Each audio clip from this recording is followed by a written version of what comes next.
Ryan. Hello, everyone. Well, thank you for joining me today for this conversation on cancer, more specifically addressing the challenge of cancer from a new perspective. Today, I shall be talking about the role of the microbiome and the Bravo experience. But before we start, as usual, a big thank you to Ryan and this dedicated community. Please remember, I'm not giving any medical advice here, and this talk, as you may know, is for educational purposes only. Please do not run into troubles and always follow regulations. Standard of care, as you know, must always be followed. And also don't get in trouble with the health authorities. Abide by your country's medical rules. As you may know, I am the developer of the Bravo protocols and of the products that will be mentioned in this conversation. Many people ask me why I transitioned from experimental oncology, radiology, and molecular biology to the microbiome medicine that will be the topic of today's talk.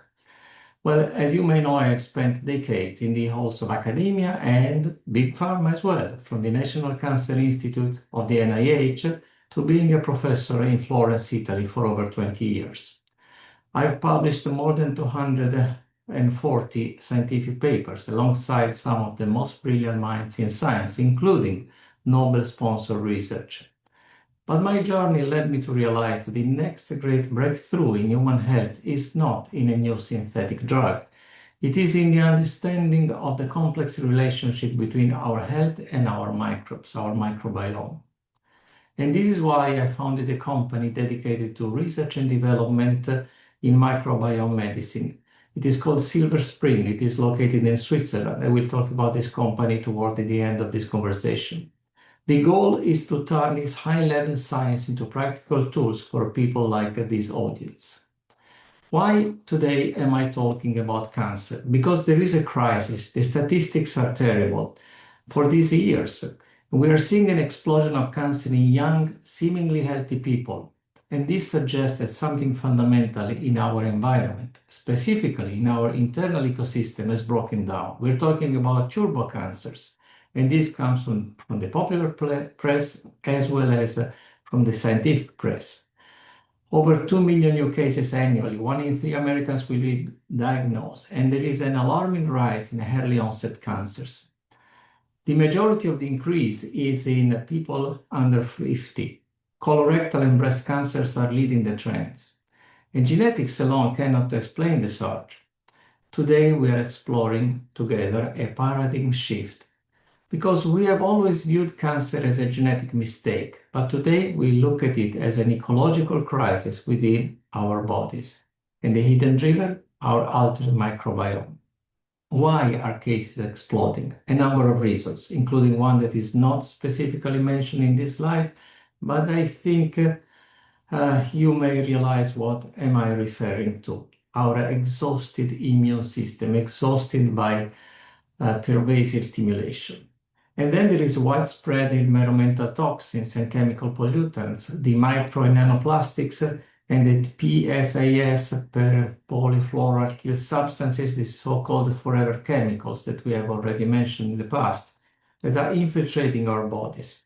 And then there is nutrition, the standard American SAD diet, antibiotic overuse that destroys microbial diversity, chronic inflammation that leads to leaky gut, sedentary habits versus our human biology. We were not born to be sedentary in front of a computer, as I am doing right now. And probably most important, the breakdown of our internal ecosystem and microbiome. So what has changed? Our genetics didn't change in 30 years, but our environment did. Our external environment and our internal environment, that will be the topic of today's conversation. We are swimming in a sea of nano and microplastics and forever chemicals. These are topics we have discussed before. These toxins, combined with a diet high in processed sugars and the overuse of antibiotics, have literally transformed our internal environment, our internal landscape. We have traded our protective ancestral microbes for chronic inflammation, which is the perfect soil for cancer to grow. And here I wish to launch a provocation. What if cancer is kind of a stealth infection? Why does modern medicine ignore the cause? We know that cancer is not contagious, but it is driven by microbes. 1 in 5 cancers is officially linked to pathogens, Helicobacter pylori, human papillomavirus, hepatitis are just a start. And these challenge a 100-year-old genetic dogma. And here is the question that they don't want to answer. Why is the focus always on the broken gene and never on what broke the gene? We already know that 20% of cancers are associated with viruses or bacteria, but I believe that this is just the tip of the iceberg. What if cancer is not a mistake by the body, but a response to a change of our internal environment? What if cancer thrives on specific microbes that build fortresses to protect it from our immune system? This is not just bad luck, it is an ecosystem under siege. And let's go back in time to the 19th century, because before we dive deeper, we have to look back. In 1889, a brilliant British surgeon named Stephen Paget analyzed over 700 cases of cancer, and he observed that metastasis is not random or accidental. He realized something that modern oncology has ignored for decades.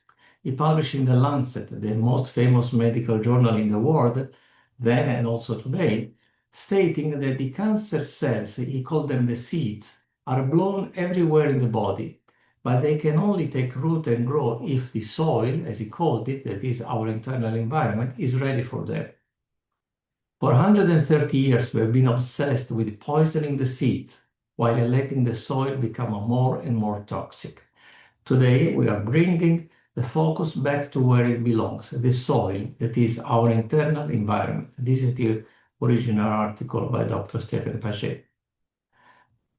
We need to broaden our perspective of Stephen Paget's 1889 theory, because historically oncology uses a seed and soil analogy to explain metastasis, why certain cancers spread to specific organs. But today we realize that this is a universal law that applies from the very beginning of life. Because modern research tells us something profound. We are not cancer-free up until a tumor appears. We actually harbor cancer cells from birth or even in utero. Those seeds, those cancer cells, are already there, dormant. In a healthy body, the soil, our internal microbial and immune ecosystem, is so resilient that it rejects these seeds, preventing them from ever taking root. A primary tumor is not just a local accident. It is the first sign that the soil has become toxic, acidic, anaerobic. For 130 years, we have been obsessed with poisoning the seeds, killing the cancer cells with chemo, radiation, while completely ignoring the biological terrain that allowed them to grow in the first place. By restoring our internal environment that comprises the microbiome, we are restoring it to a state where cancer simply cannot exist, from the primary site to the farthest reaches of the body. Restore the soil to reject the seed.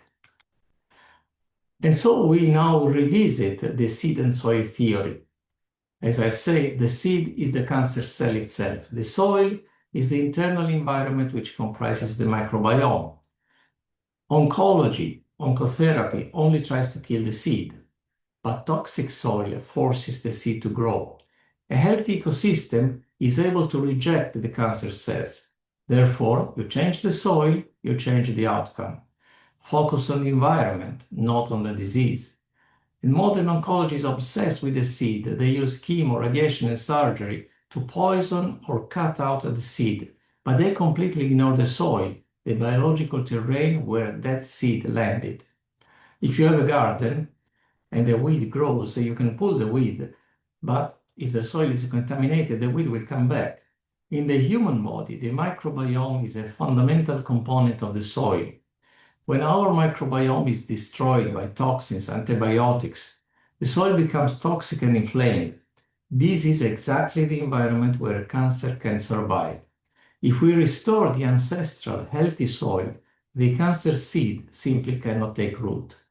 We are not just fighting a disease, we are restoring a habitat. Our internal landscape is a broken ecosystem. We know that microbiome imbalance is extremely common in all types of cancer. And as you may know, a healthy microbiome is a complex ecosystem with many different species, many different strains. Loss of diversity weakens the immune system. Why does this matter? Because 70% or probably more of our immune system lives in our gut.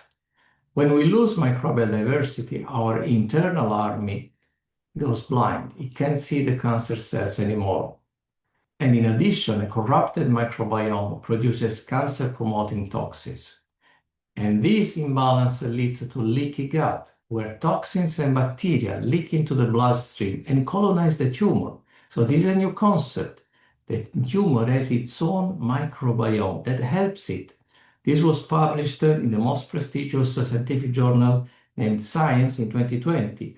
And the title tells all. The human tumor microbiome is composed of tumor type specific intracellular bacteria that are inside the cancer cells and help them to fight against the immune system or to be invisible to the immune system, helps the cancer cells to thrive.